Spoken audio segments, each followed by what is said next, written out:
Hello friends, I am here with my July wrap up. I always forget what month it's been. Currently filming this on the 1st of August, so happy August to you all. Happy 1st of the new month. I hope you're all putting things in place to have, you know, a fabulous month for yourselves, focusing on goals, focusing on mental health, all of those things. I just hope you're doing what you need to do for the best for you. So I'm going to kick off with some of the statistics of the books that I read during July. So let's get to that page in my reading journal. Okay, so just a quick breakdown of format. I read 1 NetGalley arc. I read 8 physical books, 1 that was an audiobook. Did I listen to an audiobook? I don't remember listening to an audiobook. Apparently I did, that might be a mistake. 1 that was backlisted, 3 that I counted as new releases, and 7 that I counted as recently hauled. Let's see, we had 2 that I described as fantasy, 2 that were non-fiction, memoir or poetry, 1 that was historical, 4 that was classics. I read a lot of classics this month, which I was really happy about. In terms of the audience tracker, there was 1 that I classed as YA, 4 that I classed as middle grade, and 3 that I classed as adult. So in total I read 9 books in July, which I'm pretty chuffed about. Let's go ahead and talk about them. So the first book I read was Red at the Bone by Jacqueline Woodson, which I gave a 3 out of 5 stars. This one was published recently in 2020 by Weidenfeld and Nicholson. I class this as like adult historical fiction.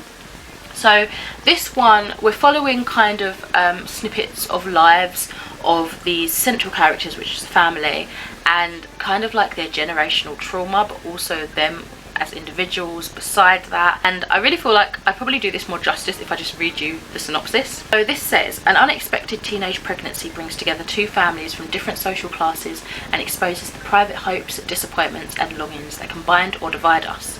Brooklyn, 2001.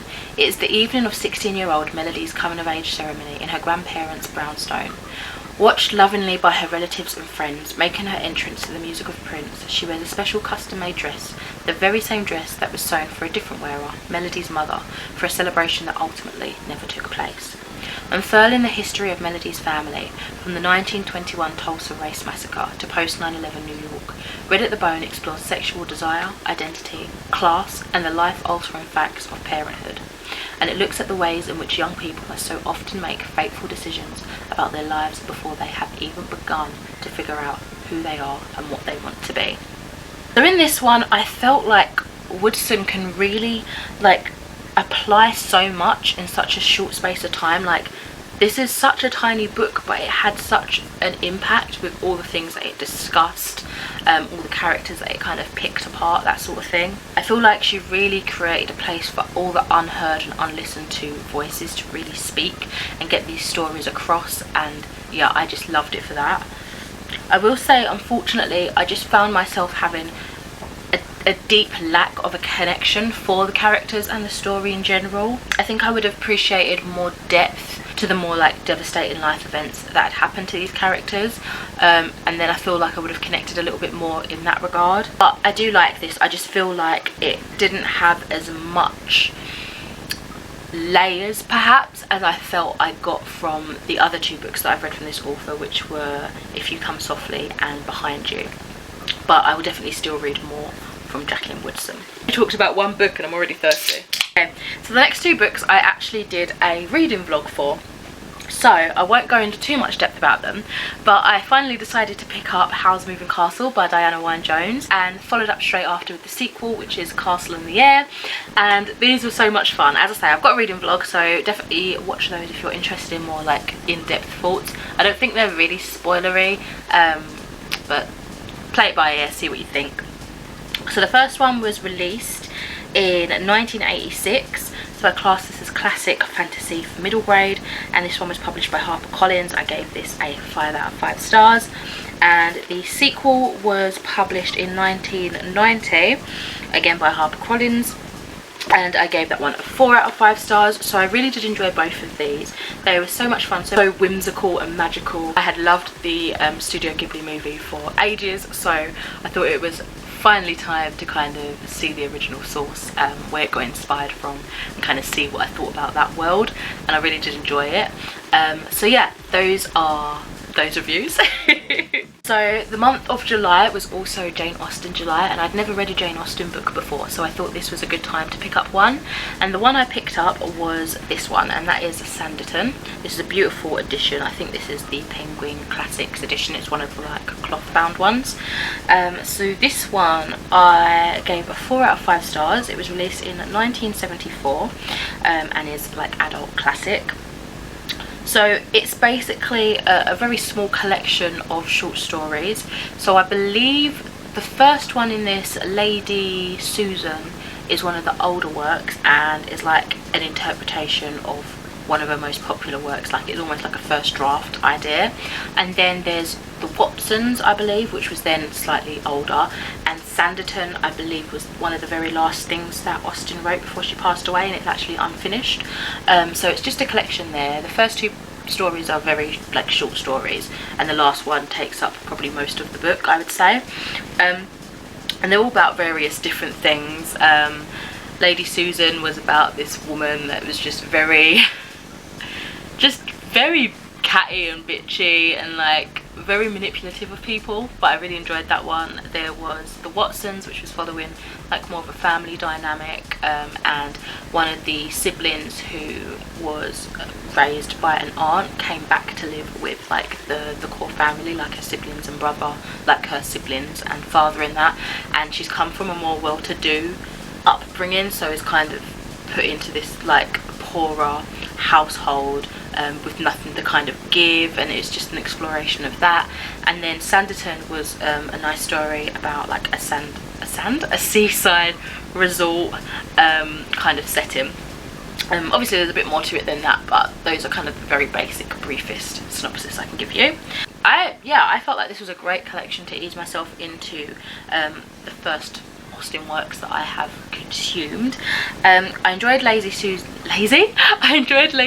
the best out of all of them. I think I just felt like it was just so like dramatic, and like she was just such a bitch. Like I really enjoyed reading about how she was literally manipulating all these people to get what she wants, and she doesn't really care about it at the end of the day. It's just entertainment for her.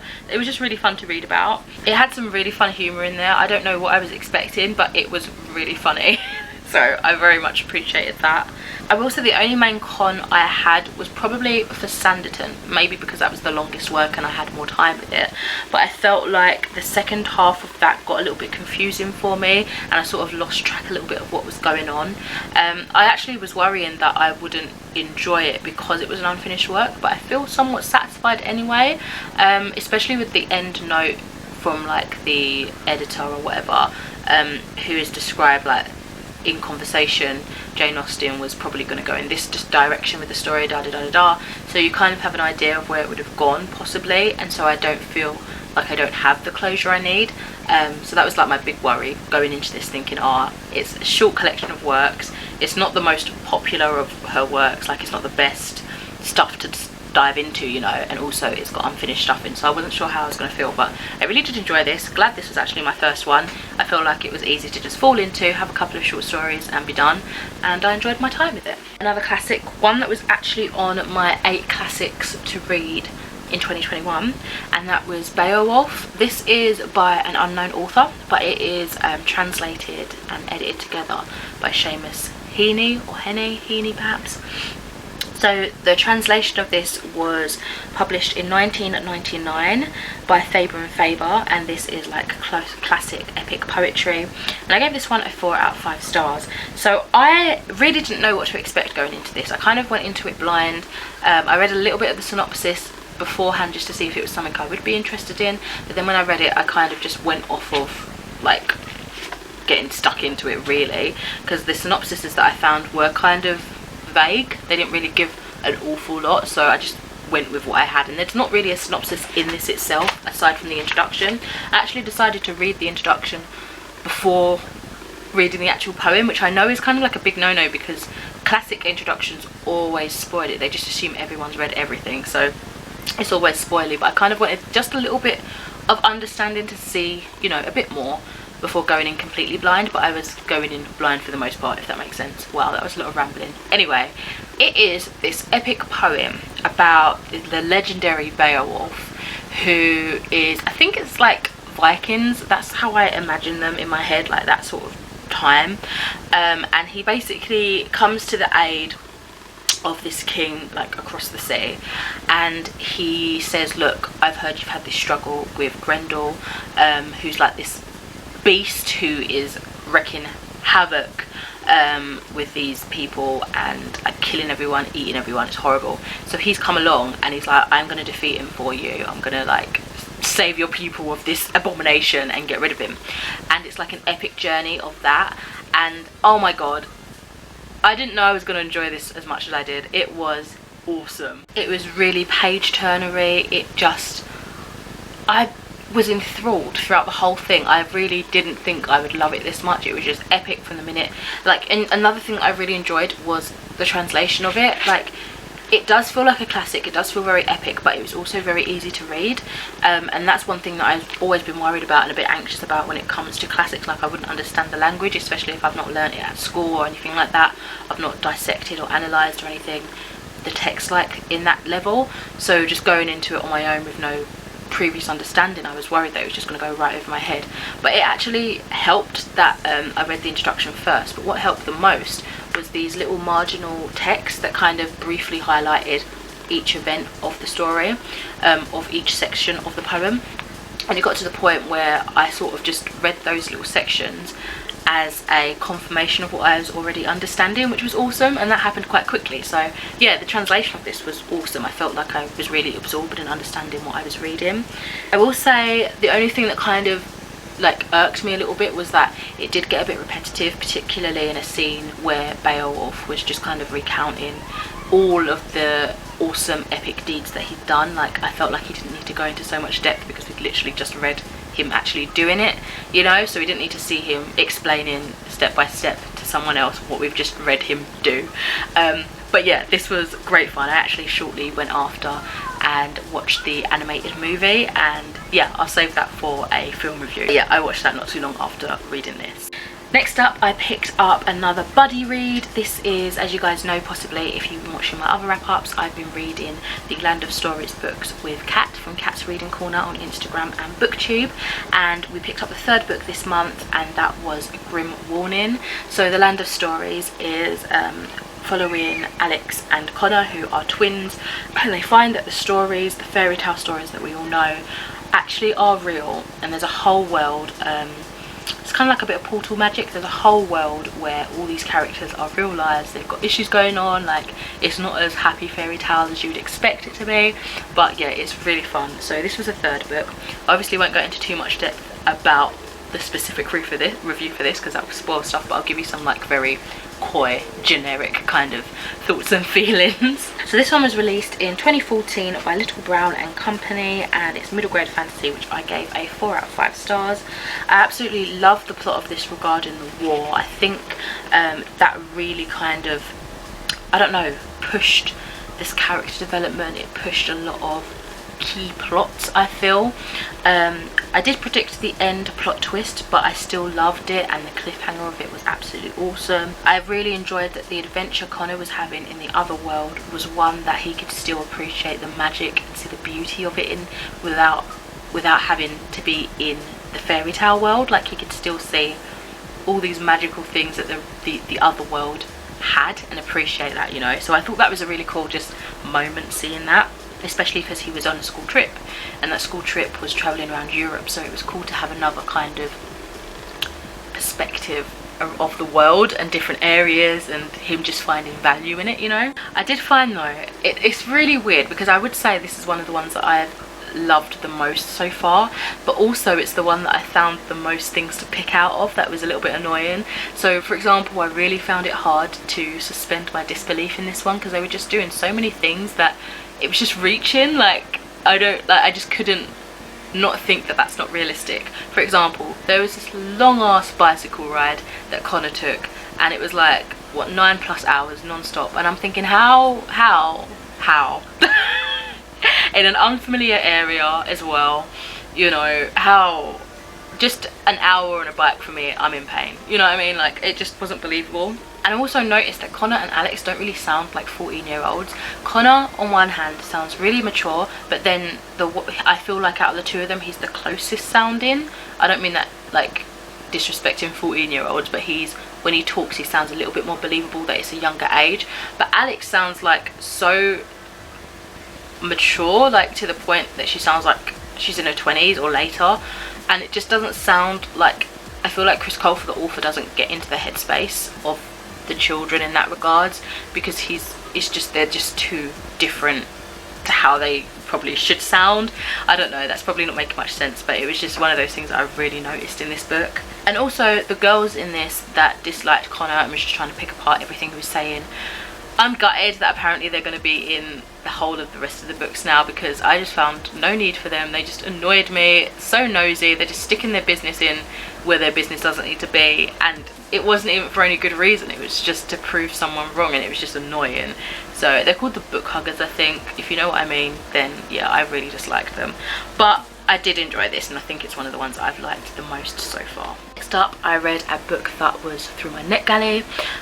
So yeah, thank you to the publishers and the authors. All opinions, of course, are my own.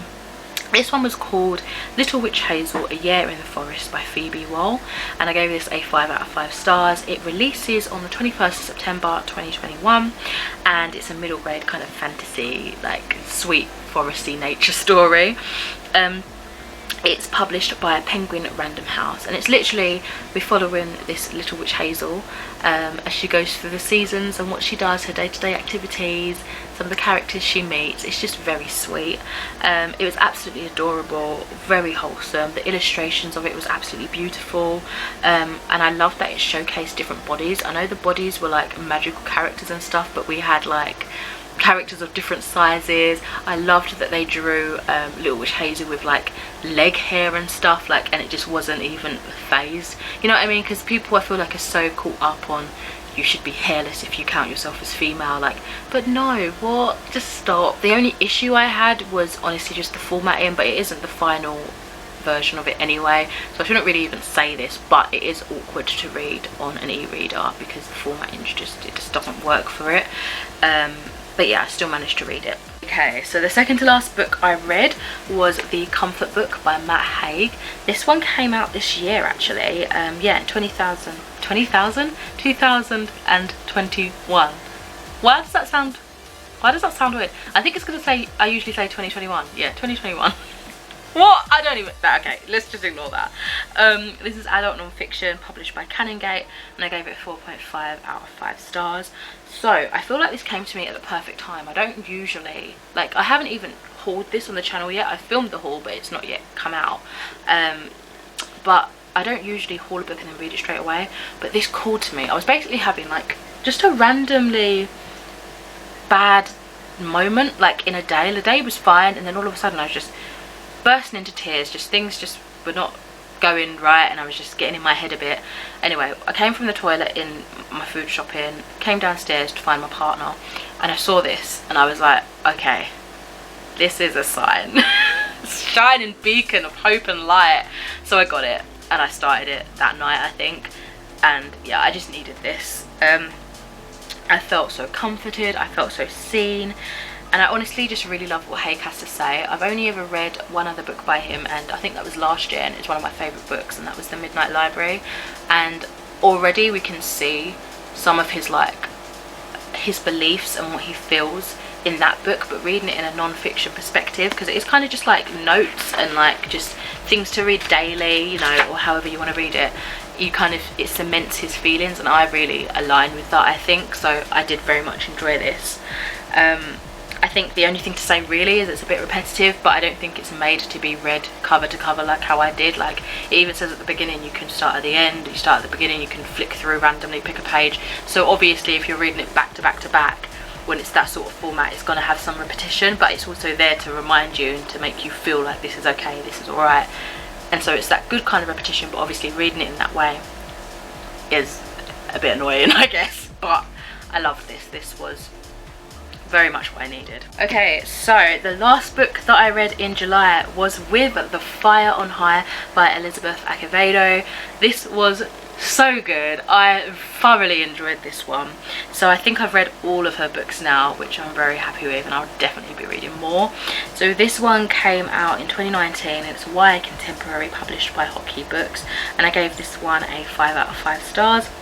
So we're following Emily, who wants to be a chef more than anything, but she's finding her kind of career path and what she feels to be her next steps kind of out of reach. She's a teen mum, she's still in school, she hasn't graduated high school yet, and she's just not sure what the future's going to hold for her. All she knows is that she loves her daughter, she loves, you know, being at home and around her friends and stuff, and she loves cooking, so she wants to try and make something out of that. And we're basically following her trying to achieve that dream, juggling being a teenage mum, juggling exams and tests and assignments, and then trying to strive for something that she thinks is going to be the best goal for her, which is the cheffery, cooking, you know. Again, this was another wholesome read. I have like even more of a great appreciation for cooking now. I actually felt a bit more connected to my partner because he's really into cooking, and he's actually just started an apprenticeship where he's learning that and getting a qualification from it. So I felt reading this like I could understand his passion for it more, because it was just beautiful to read. You know, the descriptions on the food and the craft of the cooking was just so admirable and so beautiful, and I just felt like I was like smelling it and tasting it from the pages, you know. I also absolutely adored the writing style. I think this is the first one that Acevedo, I don't know, is it, I think it's Acevedo, isn't it, not Acevedo? I do apologise, but I think this is the first one that she's written in the regular kind of traditional prose, as opposed to in verse with her book that she writes in poetry. And this just still had that easy flow that her other books had, but in, you know, traditional kind of long form, you know, that sort of thing. But I think that's just the style that she has. It has that easy to read kind of flow to it, regardless of if she's writing in verse or in traditional prose. And I absolutely loved it. So yeah, that was a fabulous book. I'm sorry, this is such a super awkward and random angle, but I forgot to mention just before the outro that I am currently reading 2 books, and that is the 3rd book in the Howl's Moving Castle trilogy, and that is The House of Many Ways. And I'm also still reading my buddy read of The Priory of the Orange Tree by Samantha Shannon, which I'm reading with Deborah from Hills of Books on Bookstagram. We were supposed to read it all this month, but we just have been reading it slowly, so we're behind on days. We're about just over halfway now, so hopefully we'll finish it by mid-August, so that we can crack on with our our next buddy read. But yeah, anyway, back to the regular programming, shall we say.